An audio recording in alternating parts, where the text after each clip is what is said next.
What's up, guys? Welcome back to Stop Talk and Roll, episode 77, I believe this is. I am in Europe right now, but these are all pre-recorded. So if you're trying to get in touch with me, I might not get back to you right away, but I'll get back to you by the end of the July.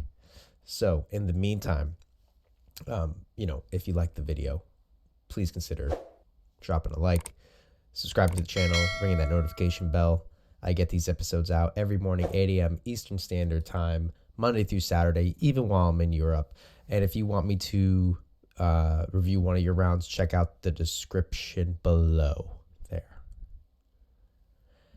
We have an old round today. We got Jay, white belt Jay, and brown belt me. And we have masks on, so this was definitely a while ago. So pardon the masks.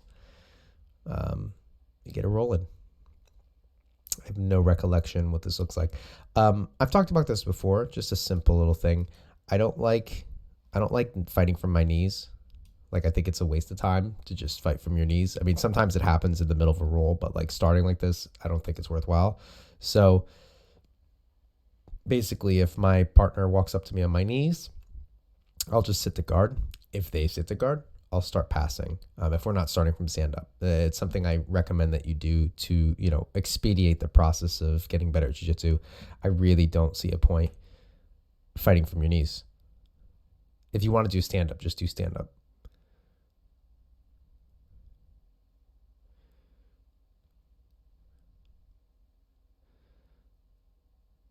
So this is, we talked about this a ton, but don't let me keep these grips.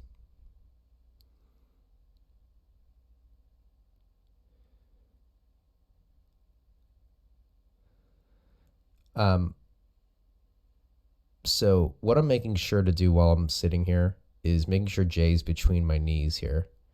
So you are getting around one of my knees here, but I'm trying to put that back on the inside.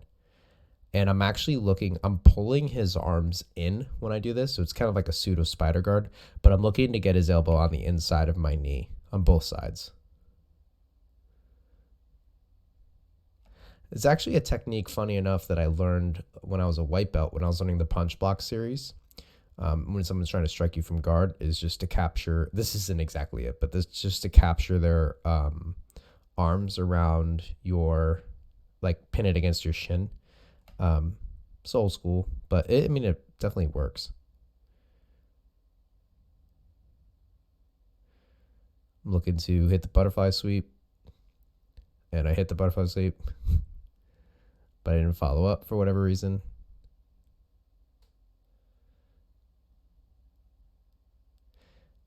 Jay, if you can get outside my leg and put me into a leg drag, so instead of trying to pass right from here, get around this side, that'd probably be a little better. If you're trying to knee cut, you really need an underhook. Otherwise, I'm not really threatened. What I'm doing here is I'm taking his collar and I'm driving it across his neck. So the more he drives down in this direction, oh my God, I really got to practice these arrows. As the more he drives down in this direction, I'm basically taking the collar and pulling it across his neck. Will I get a submission? No.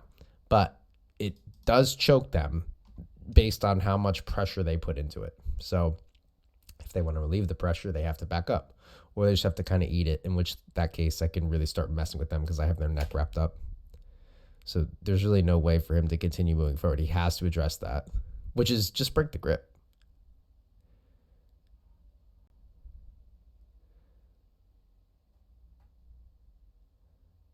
I think I'm showing him right now. There's different ways I can make the grip, which I guess I can explain to you. When the grip fighting does start happening, he wants to break my arm going in this direction, right? That's where the opening is. So what I'll do is when they go to do that, you can see it's very subtle. Let me go frame by frame. I'm turning my hand down. Okay, so now the break has to be up, which is a little bit more difficult to make. I also don't have the same pulling power when I do this, but it makes the grip fighting just a little bit more intricate, a little bit more complicated for Jay to deal with. Yep, and now I'm really driving. I'm really starting to bug his neck. I'm using my forearm. And I used that. I'm assuming my butterfly hook wasn't in. Let's back up. I'm just basing this off of, my butterfly hook's not in. So I use this to drive him away from me, to drive him up and away from me, which lets me invert a little bit and put my hook in. You can just see right there. Now I get my hook in, right? Yep, sit. Now my hooks are in. Look to lift and turn. So this happens when someone decides to float.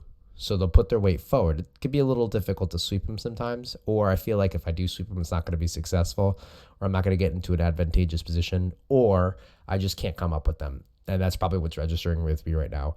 I hopefully one day I'll understand how to explain that specifically. But to this day, I really don't know how to explain, like, okay, their body feels like this. I mean, that's what I'm doing. It's the way their body feels. I don't know, like, technically what's happening to prompt me to go for certain things. But I know when I feel a certain amount of weight distribution forward, I feel like I can twist their hips, which is what I'm doing right here. And I reach up and I get a grip along the back. From here, I'll do one of two things. Well, the two main things I like to do, the one of two main things I like to do is I'll retract this leg and throw it back, which lets me get a bottom hook to start accessing the back. Or I'll do the butterfly sweep with this grip, which is, oh, and I do neither because Jay is able to fight his arm back in.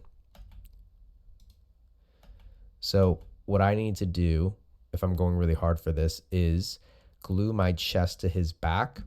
And because it's the gi, the other thing I can do is I can take my other hand on the other side and make a sleeve grip and punch his arm through to make him twist it up so I can be connected to his back.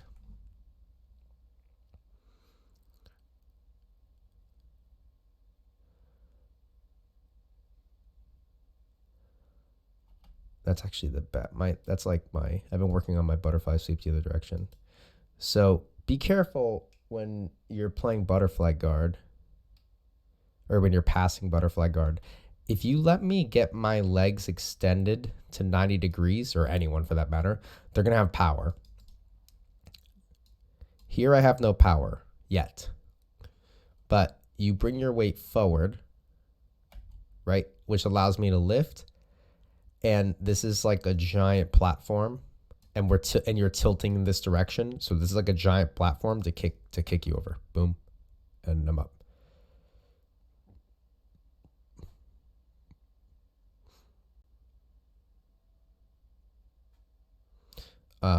What I like to do to pass butterfly is to bracket this leg, which is what it looks like I'm about to do. So I'll sneak this leg over, and I'll sit on the knee. I get all the way through. Okay. Well, yeah, I would bracket the knee and get around. Jay, you should be looking. Yeah, perfect. Elbow knee connection. I'm doing a good job though of blocking the hip to not allow that to happen.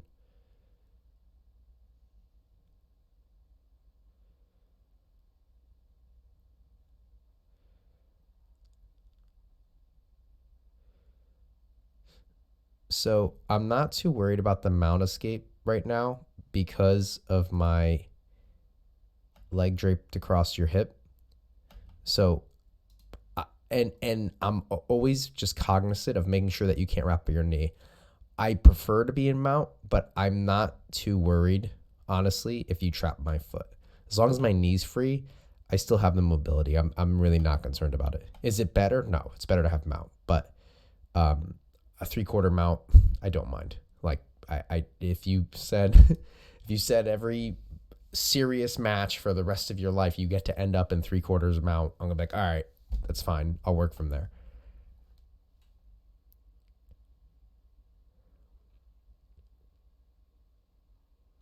So I'm looking to take his back right now. The cue for me to do that is back here.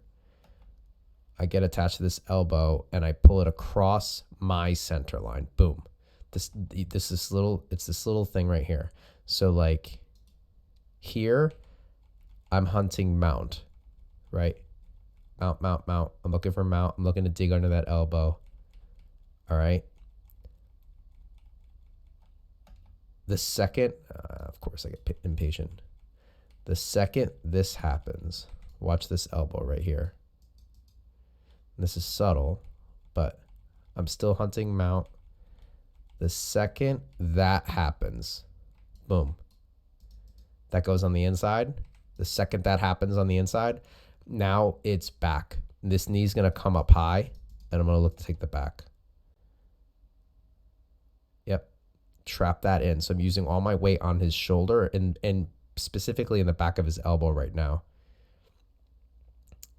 I'm probably not great at this yet, but what I should be doing, yeah, that was just bad. I still could take the back, but you have your elbow back, so I probably should be changing. I've gotten better since then. Yeah, that was bad.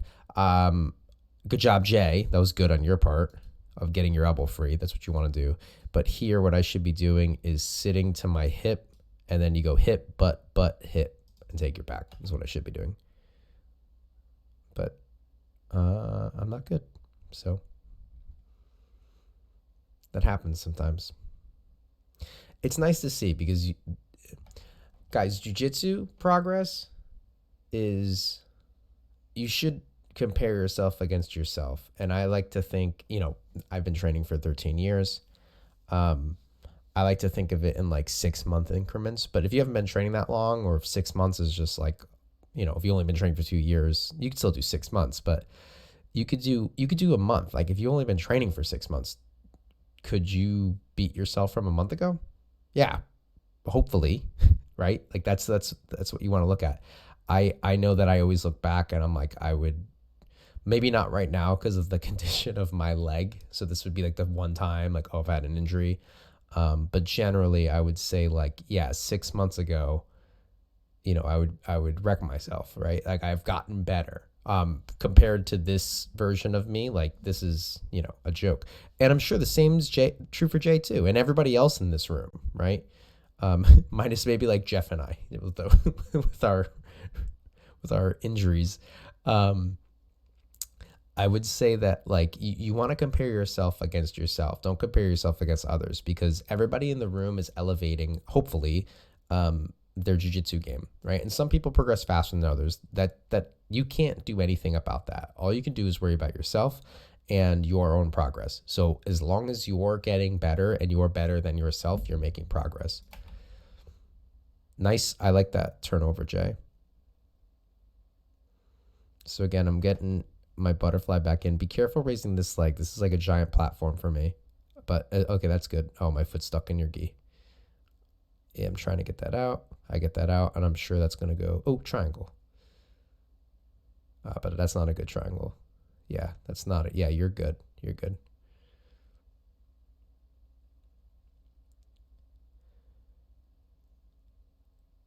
Is that time? This keeps going. Ooh, should we unmute? Should we hear what I'm saying? Hold on. Hopefully I don't get... Let's see what the music is. What I did. Shove my head to the side, which weakens my control. Yeah. So, and you just step. I had to. I was trying to punch you. That's what you plan for. Right. You shove my head, you get ready for the step back. Okay? So we did the right thing. Is this Let's see. You shove my head. Now look, my legs have to. Don't stop me. Oh, yeah, yeah. Have to. My legs have to do that. So that's okay. Where were we when that happened? Maybe it was here.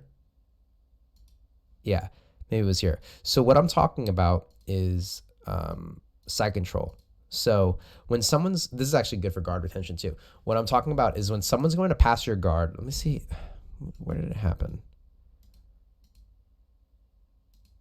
Oh.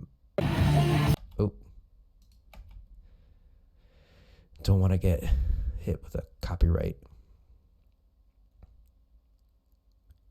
because this channel is about the music, obviously. So it must be right here. Yeah, it must be right here. So what I'm trying to explain to Jay here, and this is a good guard retention or just escaping side control thing, is if you think about side control, your head and your legs have to be on opposite sides of their body, right? So like if I'm over somebody's chest, if you're playing side control for somebody's chest, right? Your head and your legs are on opposite sides. If you're able to create a scenario where the person on top, so the person that's trying to pass or the person that's playing side control, if you create a scenario where their head and their legs are on the same side of your body, they don't have side control, right? Like that means they're laying next to you, or at best they have like a shoulder on you. Now they might have grips that make that hard, but to move, but still they're not in a great position of control. And you can do this with what's called a bicep punch. So it's literally where you jam your bicep into their head and kind of guide them over. It's not like a strike per se. We just call it a bicep punch, but I'm using it to guide their head. So the timing would be, when I'm explaining it to Jay right here, would be right here as I'm passing. He would come up with his right arm on this side and drive my head this way. And then what I'm trying to explain is if he does that, I have to either force my head back on the other side, or I need to put my head into the floor and jump over with my legs, or go to a different position altogether. But if I want to maintain side control, those are the options I have. So you can prepare like, okay, he's either going to do one or the other, or just something else entirely, but that doesn't involve side control anymore. So generally that's not a big deal, right? So let's see if that's what I'm showing here. So as he drives my head over, I would plant my head down. You guys see that? This is like this. We're not rolling here anymore. This is in between rounds, so he's not defending.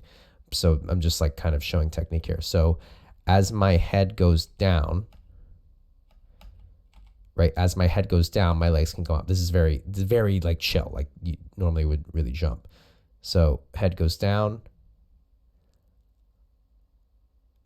Oh, and then what I'm saying is if you drive my head over, then when I go to lift my legs up, you can sneak your knee in, right? He can sneak his knee in, boom, and get guard back. Okay, so that's the idea, is that you put your partner or your opponent or whatever into a situation where you know their potential upcoming movement. Hey, nice. I didn't know if we were going to get much out of these old videos. That was really good. Cool. All right. Well, I hope you enjoyed. Please like and subscribe if you haven't. I hope you're having a wonderful time. I hope I'm having a wonderful time in Europe. I should be. It's July 4th. Happy July 4th. Shoot. Should have done that in the beginning, but that's okay because I'm doing it now. Yes, it is July 4th. I'll be in Europe not celebrating, but I'll be celebrating in my heart. Okay. Thank you guys. Happy July 4th.